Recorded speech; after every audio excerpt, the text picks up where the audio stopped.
माझं नाव घेऊन बोला ना, महाभाग वगैरे असले कशाला. मी डायरेक्ट बोलतो सुनील तटकरे आणि प्रफुल्ल पटेल हे अजितदादांचा पक्ष ताब्यात घेण्याचा प्रयत्न त्या ठिकाणी करतात. मी डायरेक्ट बोलतो अजितदादांबद्दल एफआयआर महाराष्ट्रात ज्याच्यात तुम्ही सत्तेत आहात, या महाराष्ट्रामध्ये एफआयआर होत नव्हता.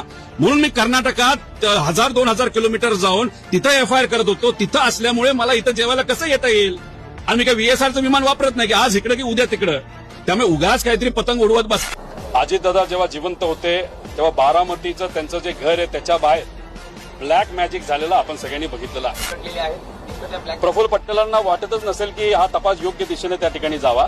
कुठेही अमेरिकेला ब्लॅक क्लॉज दिला गेला नाही. हा भारतातच म्हणजे कर्नाटकाचं पोलीस प्रशासन हे अजितदादाला न्याय देण्यासाठी सरसावतं, पण महाराष्ट्राचं पोलीस प्रशासन दादांना न्याय देऊ शकत नाही. ते अतिशय दुर्दैव आहे. जे जे काय आम्हाला जमलं ते आम्ही केलेलं आहे. जे सत्तेत आहेत ते मात्र त्या ठिकाणी काहीच करताना दिसत नाही. अजितदादांच्या पक्षाचे नेते सुद्धा गप्प बसताना आम्ही जेव्हा बघतो तेव्हा खरंच आम्हाला वाईट वाटतं.